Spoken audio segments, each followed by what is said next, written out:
Ever sit in the dark with a bucket of popcorn and realize the real horror movie isn't on the screen? It's your marriage?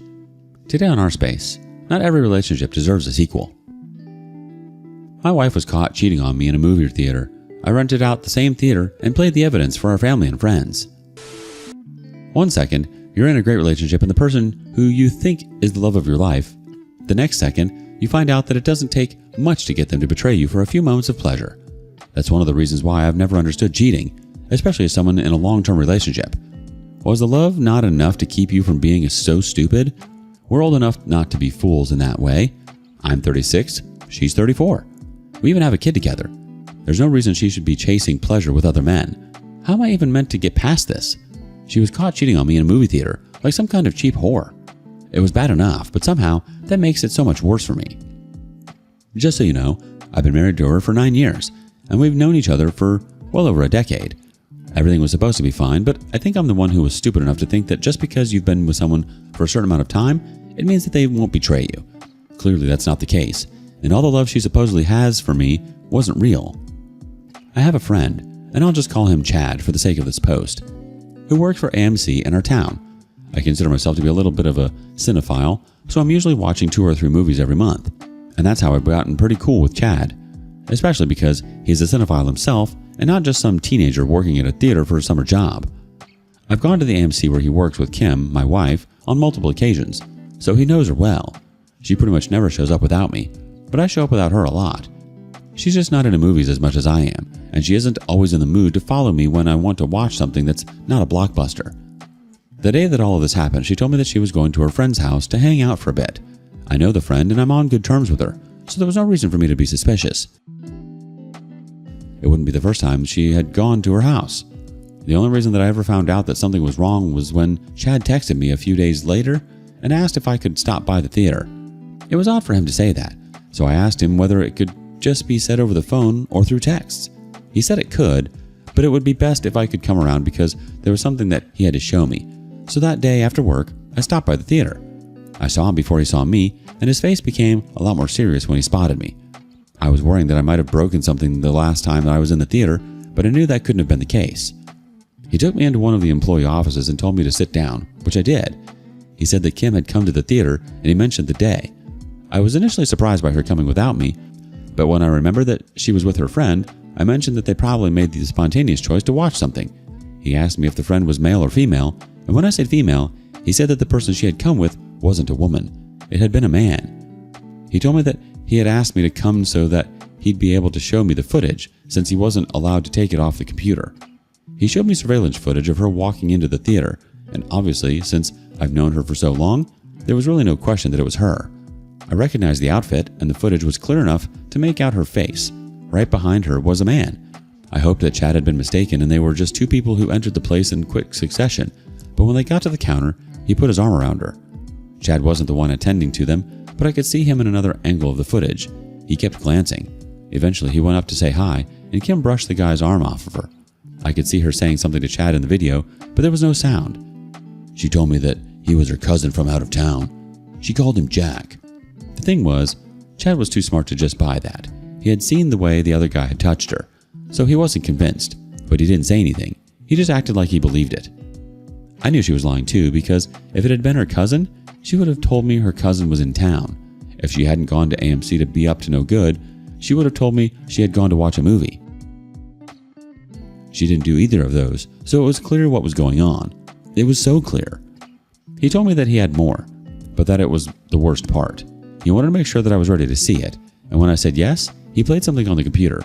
It was the view from inside the theater itself, where the movie was playing. I could see that there weren't more than 6 people in the seats, at least from the angle that I could see.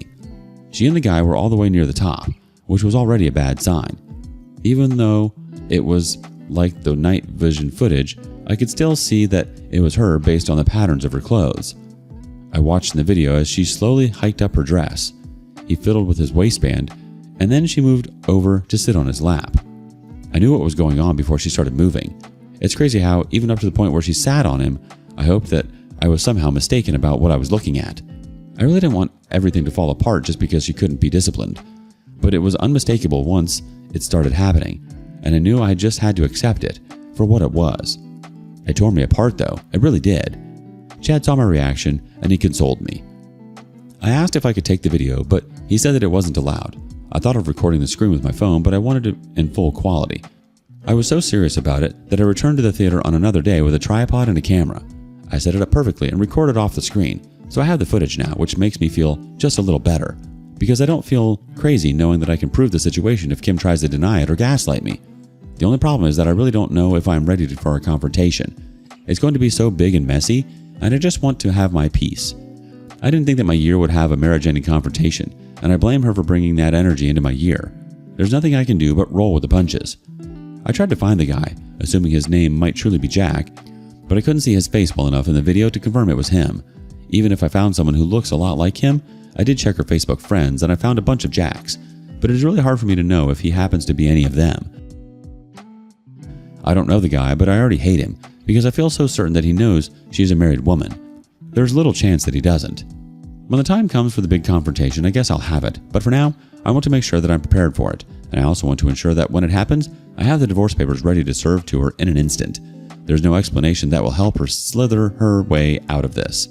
It's over between us, and I'm going to do what I can to start getting used to that reality. Update 1. Hello everyone, I'm back with an update. It might not be the one that you were all hoping for, but it is an update nonetheless. I figured out how I'm going to handle the confrontation with Kim, and I think it's rather poetic, though I'm clearly tooting my own horn. I've read way too many stories here to end up with a confrontation that is painfully basic. I need to do something that is going to hurt her, and I want it to be special. Because I have the footage of her cheating on me, and I think it is going to be extremely hard for her to attempt to deny it, I'm going to use that to expose her to almost everyone we know. However, what's going to make it good is the fact that I'm not only going to just let everyone else see it, but I'm going to make sure they see it in grand fashion. The witch cheated on me in a movie theater, so I'm going to make sure that everyone gets to see what she's done in a movie theater. I'll invite everyone under the pretense of something else, run down to theater, and play the videos there. I'll have to edit it so that everything is explained on screen or in a voiceover. I'm not even sure if my AMC will let us play my own content as opposed to something that can be rented. I don't know how the process works, but I'll figure it out, because I know I've seen people do it, though it might not have been with a company as large as AMC. I'm still a little far off from actually confronting her because I've gotten fixated on doing it the way I want to do it, and that's going to take waiting for the perfect excuse for that. It's going to be very annoying to have to live in the same house with her and act like nothing has happened, but I'm going to do it purely for the payoff at the end of it. I've been hurt so bad, and I want to make sure that she doesn't escape pain of her own. She needs to feel what I've been feeling. She needs to feel worse than that, in fact, so I don't care if I have to wait a month or two to get the ball rolling.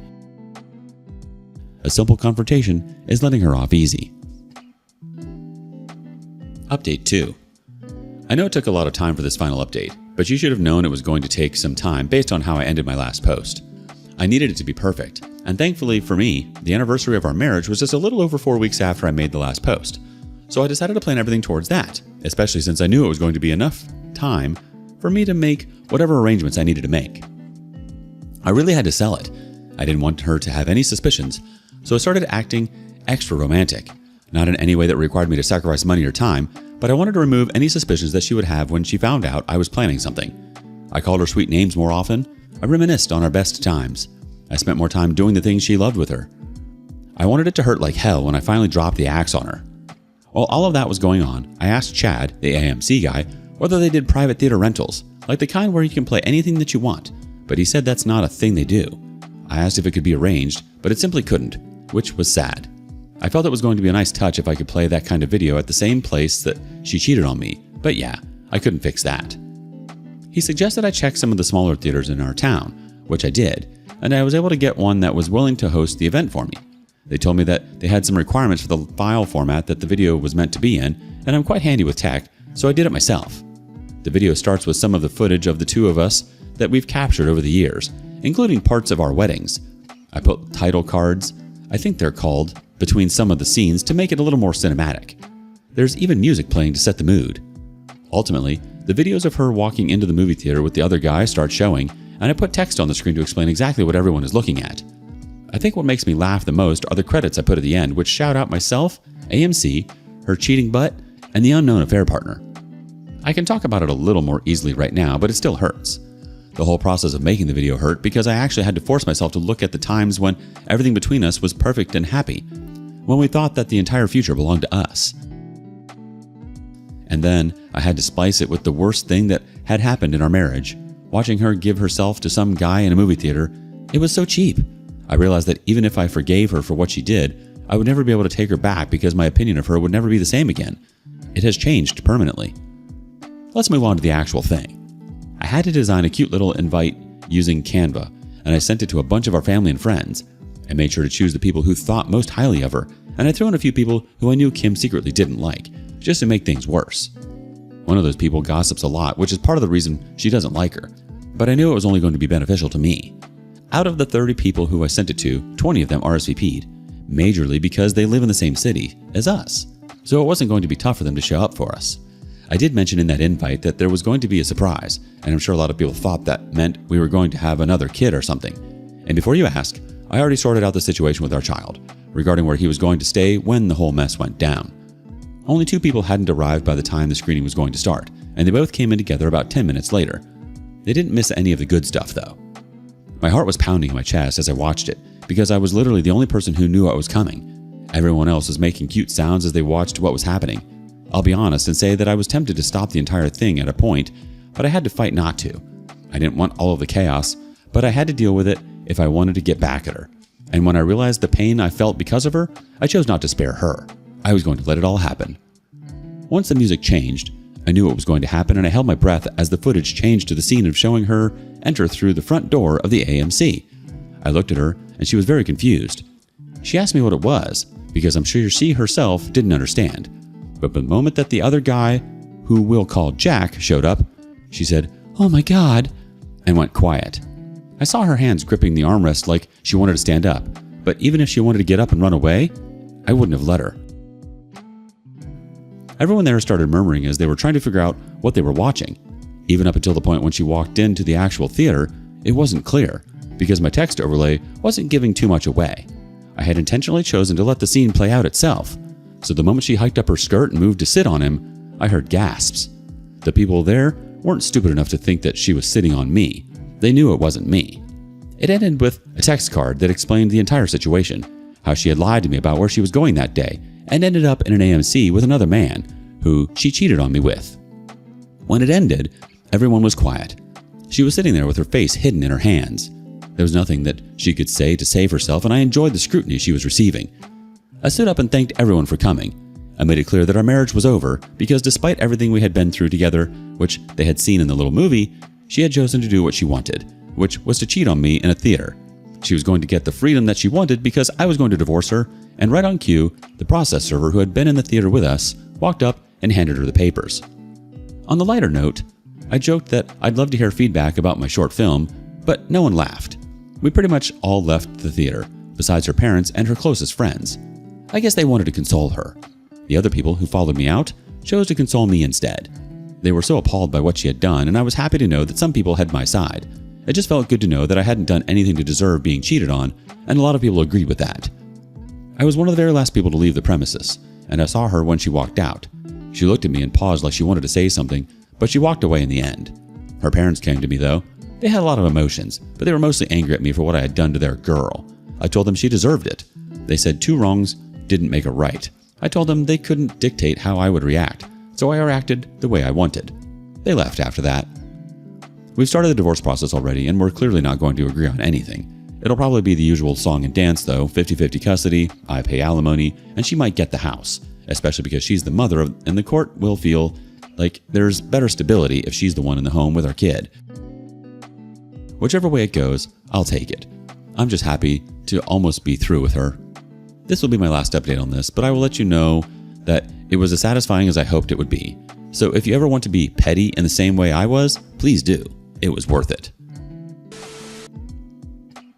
People are uncomfortable because you didn't suffer quietly, because you didn't swallow it, negotiate your dignity away, or let her walk out looking misunderstood instead of caught. You forced the truth into the open, and now everyone has to sit with it. Was it harsh? Sure.